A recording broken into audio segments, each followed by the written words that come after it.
पिछले वीडियो में हमने एफ टेलर के प्रिंसिपल्स ऑफ साइंटिफिक मैनेजमेंट को डिस्कस किया था। अब यहाँ पर जो है हम technique of scientific management discuss करेंगे जो कि एफ टेलर ने अपनी बुक में मेंशन किए थे। तो टोटल 7 टेक्निक्स यहाँ पर जो है उन्होंने मेंशन किए थे and as per NCERT book 7 technique यहाँ पर डिस्कस किया जाएगा। फंक्शनल फोरमैनशिप पहला है, दूसरा standardization and simplification of work, तीसरा method study, fourth motion study, fifth time study, sixth fatigue study and seventh is differential piece wage system. तो यहाँ पर जो है हम इन 7 टेक्निक ऑफ साइंटिफिक मेजरमेंट को डिस्कस करेंगे इस वीडियो में। बात करेंगे कि फंक्शनल फोरमैनशिप क्या होता है। तो देखिए फोरमैनशिप क्या होता है, सबसे पहली चीज़ है कि तो फोरमैन का मतलब होता है ए पर्सन इंचार्ज और supervisor of A group of worker. तो इंडस्ट्री में क्या होता है कि बहुत सारे लेबर, बहुत सारे वर्कर काम करते हैं, तो एक ऐसा सुपरवाइजर, एक ऐसा इंचार्ज होता है जो कि इन ग्रुप ऑफ वर्कर्स को सुपरवाइज करता है, कंट्रोल करता है, वो उन लोगों का इंचार्ज होता है, तो उसी को हम फोरमैन कहते हैं। क्लियर। तो फोरमैन क्या हो गया, एक पर्सन जो कि इंचार्ज होता है या फिर सुपरवाइजर होता है ग्रुप ऑफ वर्कर्स का। The foreman represents the managerial figure with whom the worker are in face to face contact on daily basis। तो फोरमैन वो पर्सन होते हैं, वो मैनेजरियल फिगर होते हैं, यानी कि वो मैनेजमेंट को रिप्रेजेंट करते हैं और वो डायरेक्ट कांटेक्ट में होते हैं, फेस टू फेस कांटेक्ट में होते हैं वर्कर्स के डेली बेसिस पे। डेली जो है वर्कर का और फोरमैन का जो वहाँ पर कांटेक्ट होता है। तो टेलर ने आइडेंटिफाई किया, एफ टेलर ने आइडेंटिफाई किया कि कुछ क्वालिटीज़ होती हैं एक गुड फोरमैन या फिर सुपरवाइजर की, और एक पर्सन में वो सारी क्वालिटीज़ नहीं हो सकती हैं। टेलर ने आइडेंटिफाई किया कि a list of qualities of a good foreman और supervisor and found that no single person could fit them all.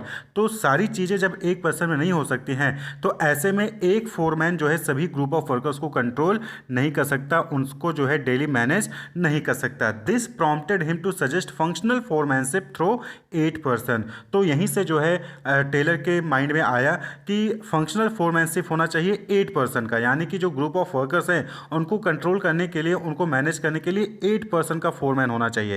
यानी कि जो फोरमैनशिप है उसमें 8 पर्सन होने चाहिए और उनको जो है 2 फंक्शन के बेसिस पे डिवाइड करना चाहिए। Functional foremanship is a technique which involve supervision of each worker by 8 supervisor. तो फंक्शनल फोरमैनशिप में क्या होता है कि जो वर्कर्स होते हैं उनको, हर वर्कर्स को 8 सुपरवाइजर द्वारा वहां पर जो है उनको कंट्रोल किया जाए, उनको जो है सुपरवाइज किया जाए। तो इसके लिए टेलर ने कहा कि प्लानिंग और एग्जीक्यूशन फंक्शन को जो है सेपरेट कर देना चाहिए and under the factory manager there was a planning incharge and a production incharge. यानी कि फैक्ट्री मैनेजर के अंदर एक प्लानिंग इंचार्ज का कैटेगरी होगा और एक प्रोडक्शन इंचार्ज का कैटेगरी होगा।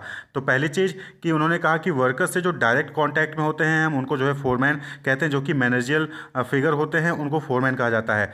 और एक ऑर्गेनाइजेशन में डिफरेंट वर्कर्स होते हैं और उनको कंट्रोल करने के लिए सारी जो क्वालिटीज़ होती है फोरमैन की या सुपरवाइजर की, वो एक पर्सन नहीं हो सकती है, इसलिए 8 पर्सन जो है वहाँ पर रखिए। 8 पर्सन जो होंगे वो सुपरवाइजर होंगे, फोरमैन होंगे, जो कि वर्कर्स को डायरेक्ट कांटेक्ट में होंगे और वो सुपरवाइज करेंगे। तो इसके लिए पहले जो फंक्शंस होते हैं उनको प्लानिंग एंड एग्जीक्यूशन फंक्शन में डिवाइड करिए। फिर फैक्ट्री मैनेजर के अंदर प्लानिंग इंचार्ज और प्रोडक्शन इंचार्ज 2 कैटेगरी का जो वहाँ पर पोस्ट बनाइए, और प्लानिंग इंचार्ज में 4 पीपल होंगे। Under the planning incharge 4 personnel namely instruction card clerk, route clerk, time and cost clerk and disciplinarian work. यानी कि ये 4 कैटेगरी के लोग, 4 पर्सन जो है वहाँ पर प्लानिंग इंचार्ज के अंदर होंगे। और वहीं पर under production incharge personnel who would work were speed boss, gang boss, repair boss and inspector.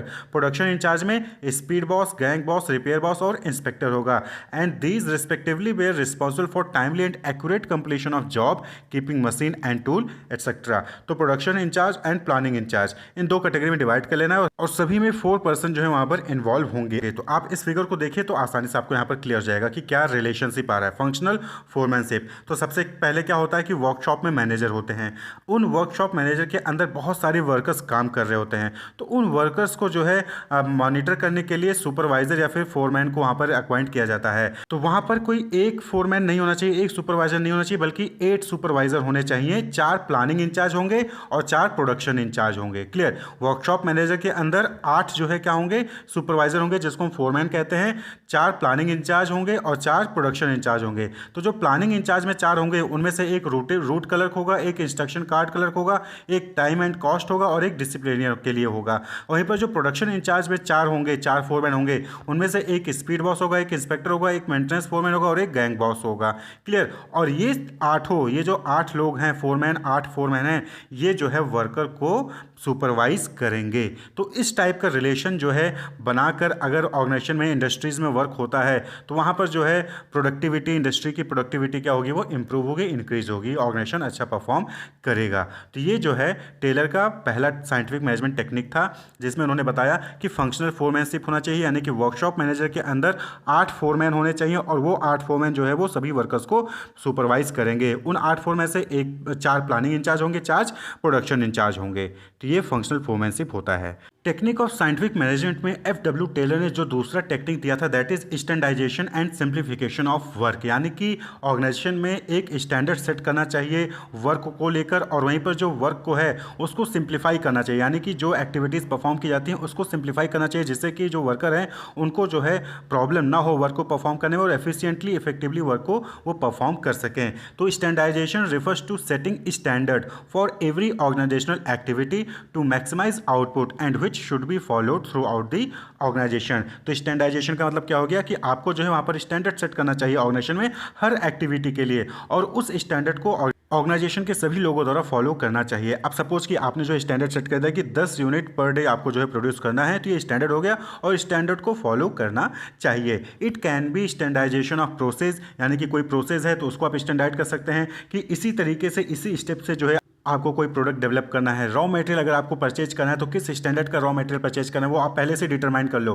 तो इसमें क्या होगा कि बार बार आपको जो है टाइम कंज्यूम नहीं होगा कि हम कौन सा स्टैंडर्ड रॉ मटेरियल जो है मंगाएं। रॉ मटेरियल का स्टैंडर्ड ऑलरेडी सेट है, उसी रॉ मटेरियल को आपको जो है बार बार जो है रीऑर्डर कर लेना है। तो इससे टाइम जो है आपका कम होता है। टाइम को लेकर हो गया कि कितने टाइम के लिए जो है लंच ब्रेक होगा, कितने टाइम के लिए जो है वर्किंग आवर होगा, प्रोडक्ट को लेकर, मशीनरी को लेकर, मेथड को लेकर, वर्किंग कंडीशन को लेकर, इन सभी चीज़ों को लेकर स्टैंडर्ड वहाँ पर सेट करना चाहिए। और वहीं पर जो दूसरा है सिंप्लीफिकेशन ऑफ वर्क, यानी कि making work as simple as possible by eliminating unnecessary activities और डाइवर्सिटी ऑफ प्रोडक्ट, यानी कि जो भी आपके ऑर्गेनाइजेशन में, जो भी आपकी फैक्ट्री में जो अननेसेसरी एक्टिविटीज हैं उनको एलिमिनेट करिए, उनको हटाइए और साथ ही साथ ऐसे प्रोडक्ट जो कि आपको लगता है कि ये आपके यूजफुल नहीं है उनको भी जो है वहां से रिमूव करिए। इससे क्या होगा कि जो वर्क है वो सिंप्लीफाई होगा और जो आपका मेन एक्टिविटी है उस पर एम्प्लॉय फोकस कर पाएगा और अच्छे से परफॉर्म करेगा। It results in saving of cost of labour, machine and tools. इससे क्या होगा कि जब अननेसेसरी एक्टिविटीज को रिमूव कर देंगे तो आपका जो लेबर कॉस्ट है वो कम होगा, मशीनरी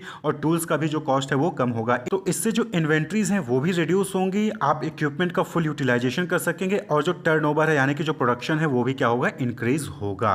तो स्टैंडर्डाइजेशन और सिंप्लीफिकेशन ऑफ वर्क जो है ये भी साइंटिफिक मेजरमेंट का एक इंपॉर्टेंट टेक्निक है। अब सपोज करिए कि जहां पर बहुत सारे मशीनरी और इक्विपमेंट ऑपरेशंस होते हैं तो there are documents to state who perform the task and when, यानी कि आपने वहां पर क्या कर दिया कि कौन सा टास्क कौन परफॉर्म करेगा, कब परफॉर्म करेगा, किस मशीन पे परफॉर्म करेगा। तो इससे क्या हुआ कि आपने एक स्टैंडर्ड भी सेट कर दिया और आपने जो है वर्क को सिंप्लीफाई भी कर दिया। अब वहां पर कोई भी कंफ्यूजन नहीं होगा कि हमको ये नहीं पता था या किसी और को परफॉर्म करना था, वहां पर क्लियरली मेंशन है कि कौन परफॉर्म करेगा, कब परफॉर्म करेगा, कैसे परफॉर्म करेगा। तो that is standardisation and simplification of work.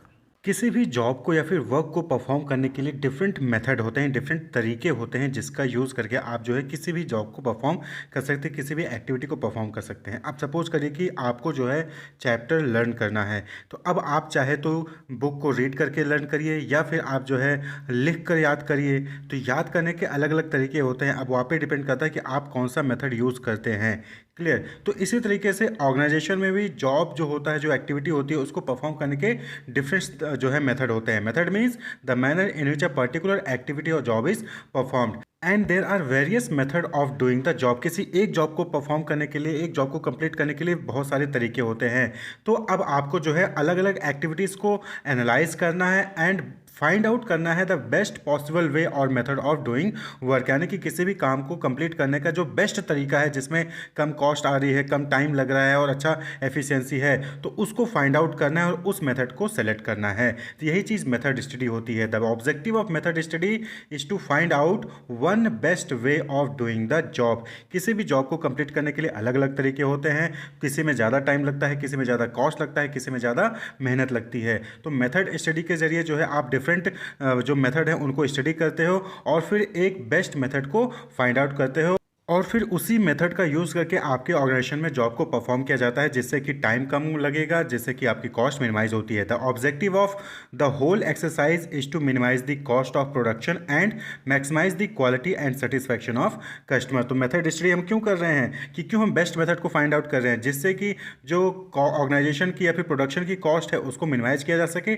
और कस्टमर को क्वालिटी प्रोडक्ट मिल सके और सेटिस्फैक्शन कस्टमर को मिले। क्लियर। जैसे कि टेक्सटाइल इंडस्ट्री की बात करें तो वहाँ पर अब आपके पास दो मेथड होता है, चाहे आप ज़्यादा लेबर करके जो है टेक्सटाइल इंडस्ट्री में अपने जो है प्रोडक्ट को बनाइए, या फिर मशीनरी का यूज़ करके जो है आप प्रोडक्ट को बना सकते हैं टेक्सटाइल प्रोडक्ट्स को।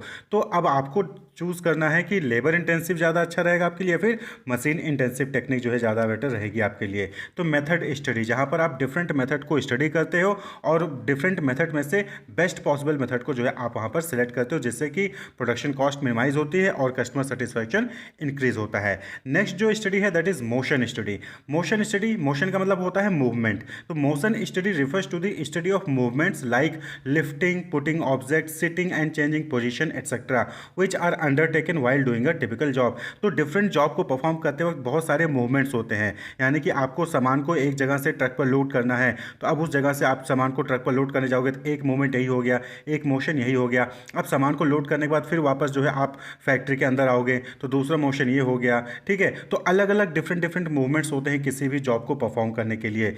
तो motion study involves analysing various movements involved in performing an activity and eliminating the unnecessary activity so as to minimise the movement. तो यानी कि मोशन स्टडी में क्या होता है कि हम जो डिफरेंट मूवमेंट्स हैं उनको एनालाइज करते हैं और ऐसे मूवमेंट्स जिसकी ज़रूरत नहीं है, यानी कि आप वहाँ तक क्यों गए थे, आपका वहाँ जाने का क्या काम था, तो ऐसे मूवमेंट्स जिनकी ज़रूरत ही नहीं है उसको आप एलिमिनेट करिए, जिससे कि क्या होगा, इससे जो है लीस्ट पॉसिबल एफर्ट से काम को परफॉर्म किया जा सकता है, जिससे कि कम टाइम में काम को परफॉर्म किया जा सकता है और एफिशिएंसी जो है वर्कर की वो बढ़ेगी। भाई जो वर्कर है फालतू के काम नहीं करेगा, फालतू के मूवमेंट्स नहीं करेगा तो वो थकेगा नहीं, और जब थकेगा नहीं तो उसकी एफिशिएंसी क्या होगी, इंक्रीज होगी और कम एफर्ट में काम को कंप्लीट कर पाएगा और टाइम भी कम लगेगा। तो मोशन स्टडी का मेन मोटिव क्या है कि जो डिफरेंट मूवमेंट्स होते हैं ऑर्गेनाइजेशन में, जो भी टास्क को परफॉर्म करने के लिए डिफरेंट मूवमेंट्स होते हैं वर्कर के, उसको जो है एनालाइज करिए, उसको स्टडी करिए और जो भी अननेसेसरी मूवमेंट्स है उनको रिमूव करिए। तो that is called motion study. जैसे आपने कभी ध्यान दिया है कि जब भी कहीं ऑर्गेनाइजेशन में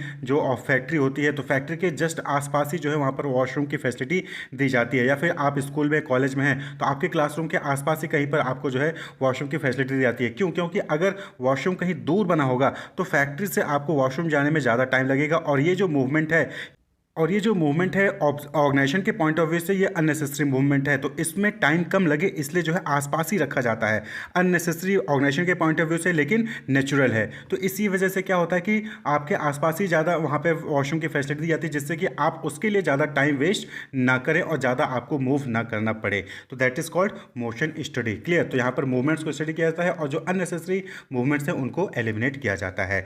नेक्स्ट है टाइम स्टडी। तो नाम से ही क्लियर है कि यहाँ पर हम क्या कर रहे हैं, यहाँ पर किसी भी एक्टिविटी को परफॉर्म करने के लिए किसी भी मूवमेंट में कितना टाइम लगता है, analysing the time taken by various movements required to perform a work. Objective is to find out standard time taken for completing a work. तो यहाँ पर मेन मोटिव क्या होता है कि क्या स्टैंडर्ड टाइम है, कितना फिक्स टाइम है जो कि मैक्सिमम वर्कर लेते ही हैं किसी भी काम को परफॉर्म करने में, किसी भी मूवमेंट में, तो वही चीज़ टाइम स्टडी कहलाती है। And based on this standard time output standard for each worker is prescribed. और ये जो स्टैंडर्ड टाइम होता है उसी के बेसिस पे किसी भी वर्कर के लिए आउटपुट स्टैंडर्ड को सेट किया जाता है। तो टाइम स्टडी कहने का मतलब है कि यहाँ पर किसी भी वर्क को परफॉर्म करने के लिए किसी भी मूवमेंट में कितना समय लग रहा है।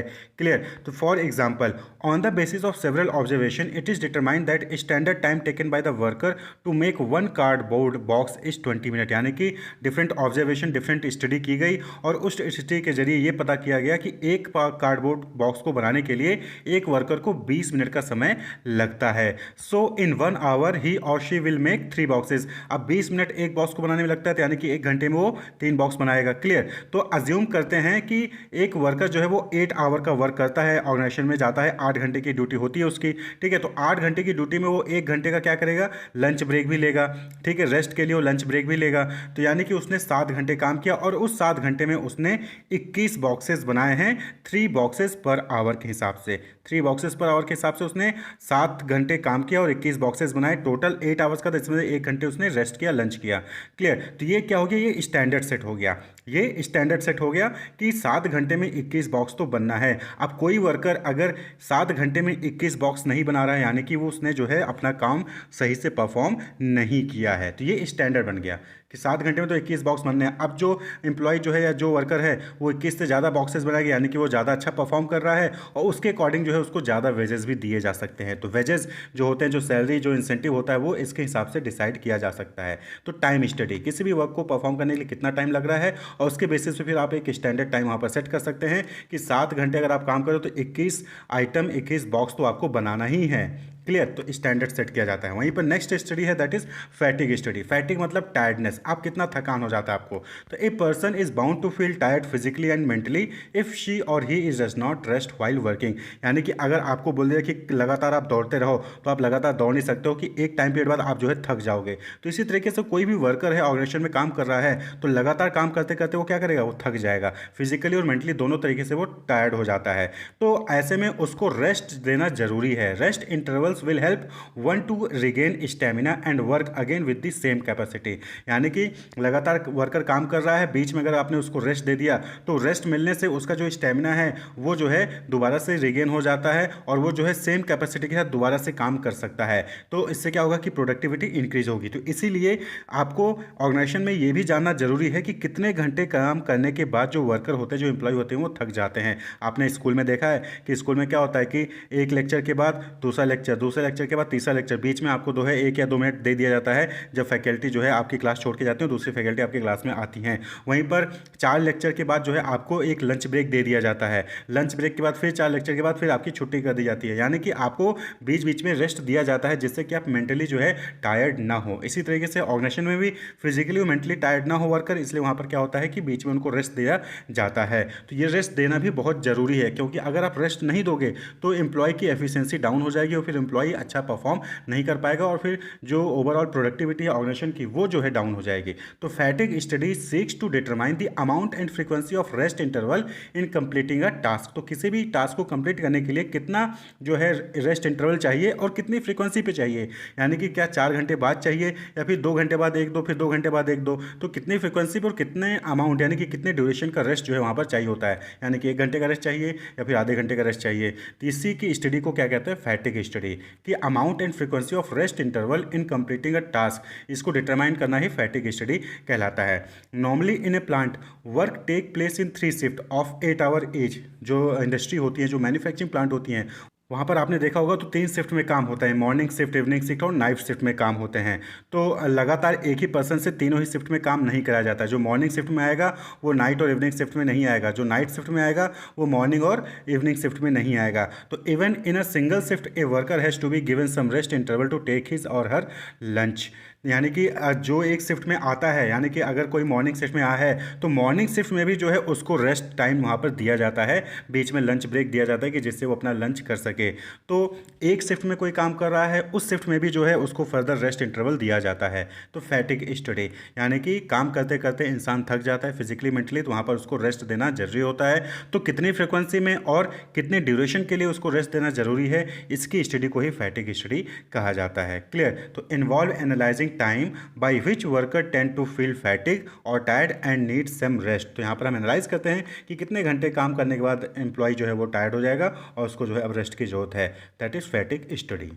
तो होप आपको समझ में आया होगा कि method study, motion study, time study और फैटिग स्टडी क्या होता है। मेथड स्टडी में हम कौन से तरीके को से जॉब को परफॉर्म करें जिससे कि हम अच्छा आउटपुट दे सकते हैं। मोशन स्टडी में कौन से मूवमेंट को एनिमेट किया जाए जिससे कि जो अननेसेसरी मेथड मूवमेंट है उसको एलिमिनेट किया जाए, जिससे कि टाइम जो है सेव हो सके और जो एफिशिएंसी वर्कर का वो बढ़े। टाइम स्टडी में हम टाइम, कितना टाइम कंज्यूम होता है किसी भी काम को परफॉर्म करने के लिए, वो टाइम को जो है वहाँ पर स्टडी किया जाता है। उसके बेसिस पे स्टैंडर्ड टाइम सेट किया जाता है जिससे कि बाकी वर्कर्स के लिए आउटपुट स्टैंडर्ड को सेट किया जा सके। और फैटिग स्टडी में हम ये डिटरमाइन करते हैं कि कितने टाइम के बाद जो है एम्प्लॉय या वर्कर जो है वो टायर्ड हो जाता है और उसको रेस्ट की रिक्वायरमेंट है। तो that is fatigue study. Differential piece wage system.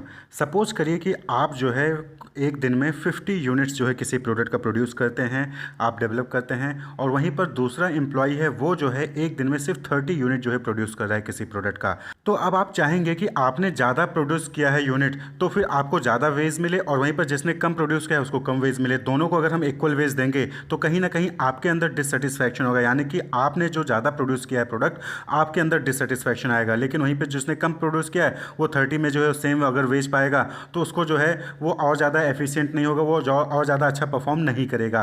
तो इस चीज़ को डिफ्रेंशिएट करने के लिए, एफिशिएंट और इनएफिशिएंट वर्कर के बीच में डिफ्रेंशिएट करने के लिए टेलर ने जो है ये डिफरेंशियल पीस वेज सिस्टम को जो है वहाँ पर सपोर्ट किया था। A system of wage payment in which a worker who achieve और exceed production target gets higher wage per piece, while a worker who does not achieve this target gets lower wage rate piece. यानी कि अगर कोई ऐसा worker जिसने production target को achieve कर लिया है तो उसको पर पीस ज़्यादा वेज मिलेगा, और वहीं पर ऐसा वर्कर जिसने प्रोडक्शन टारगेट को अचीव नहीं किया है उसको पर पीस कम वेज मिलेगा। तो इसके जरिए जो है एफिशिएंट और इनएफिशिएंट वर्कर के बीच में इन्होंने डिफ्रेंशिएट किया, जिससे जो एफिशिएंट वर्कर है उसको मोटिवेट किया जा सके, और वहीं पर जो इनएफिशिएंट वर्कर है उसको भी मोटिवेट किया जा सके कि वो ज़्यादा अच्छे से परफॉर्म करे और अपनी प्रोडक्टिविटी को इम्प्रूव करे। क्लियर? तो the standard time and other parameter should be determined on the basis of work study. तो वर्क स्टडी में जहाँ पर हम motion study, time study, movement study, ये सारी स्टडी करते हैं, फैटिग स्टडी करते हैं,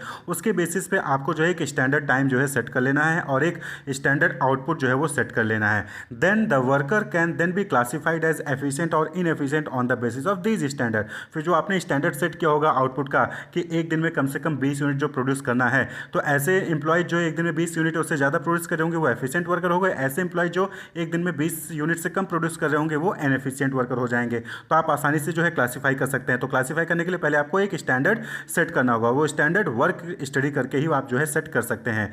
so Taylor introduce different rate of wage payment for those who performed above standard and those who performed below standard. तो जो स्टैंडर्ड आप सेट करेंगे उसके ऊपर जो परफॉर्म करेगा उसको जो है अलग रेट से वेज पेमेंट होगा, वहीं पर जो स्टैंडर्ड से कम परफॉर्म करेगा उसको जो है अलग रेट से वेज पेमेंट मिलेगा। जो स्टैंडर्ड से अच्छा परफॉर्म करेगा ज़्यादा रेट होगा, जो स्टैंडर्ड से कम परफॉर्म करेगा वो उसका रेट कम होगा। अब फॉर एग्जांपल आप यहाँ पे एक एग्जांपल देखिए, आपने जो है वर्क स्टडी की और आपने डिटरमाइन किया कि जो स्टैंडर्ड आउटपुट पर वर्कर है पर डे का वो 10 यूनिट है। आपने क्या किया, एक वर्क स्टडी की, आपके ऑर्गेनाइजेशन में मैनेजर ने वर्क स्टडी की, उन्होंने पता किया कि एक दिन में आसानी से 10 यूनिट जो है वो प्रोड्यूस किया जा सकता है एक वर्कर, ठीक है, एक वर्कर द्वारा 10 यूनिट जो है प्रोड्यूस किया जा सकता है। And those who made standard और more than standard will get ₹50 per unit and those below will get ₹40 per unit. आपने क्या किया, आपने वहाँ पे डिफरेंशियल पीस वेज सिस्टम लागू कर दिया। आपने क्या कहा कि वो एम्प्लॉई जो एक दिन में 10 यूनिट या उससे ज़्यादा जो है प्रोड्यूस करेंगे उनको ₹50 पर यूनिट के हिसाब से पेमेंट किया जाएगा, और वहीं पर वो एम्प्लॉई जो 9 यूनिट या उससे कम जो है एक दिन में प्रोड्यूस करेंगे उनको ₹40 पर यूनिट के हिसाब से वहाँ पर पेमेंट किया जाएगा। तो अब यहाँ पे आपने क्या किया, डिफरेंशिएट कर दिया। अच्छा परफॉर्मेंस ₹50, कम परफॉर्मेंस ₹40 पर यूनिट, ठीक है। Now N efficient worker making 11 units will get 11 into 50, यानी कि ₹550 पर डे वो पाएगा। और वहीं पर एक इनएफिशिएंट वर्कर जो सिर्फ 9 यूनिट बनाता है सपोज करिए, तो उसको ₹40 के हिसाब से 9 यूनिट के लिए मिलेंगे ₹360 पर डे के हिसाब से उसको मिलेंगे। तो अब एफिशिएंट वर्कर को 550 मिल रहा है, वहीं पर इनएफिशिएंट वर्कर को 360 मिल रहा है। तो ये जो 190 का डिफरेंस है ये जो है ये इनफ होगा एक इनएफिशिएंट वर्कर को मोटिवेट करने के लिए कि वो और अच्छे से परफॉर्म करे। यहाँ पर जो इनएफिशिएंट वर्कर है वो और ज़्यादा मोटिवेट होगा कि वो और ज़्यादा अच्छे से परफॉर्म करे, और जो ऑलरेडी एफिशिएंट वर्कर है वो अपनी परफॉर्मेंस को मेंटेन करके रखेगा, जिससे कि वो कंटिन्यूअस एक अच्छा रेट जो है वो पाता रहे। तो ये होता है डिफरेंशियल पीस वेज सिस्टम। तो wish you all the best, keep watching.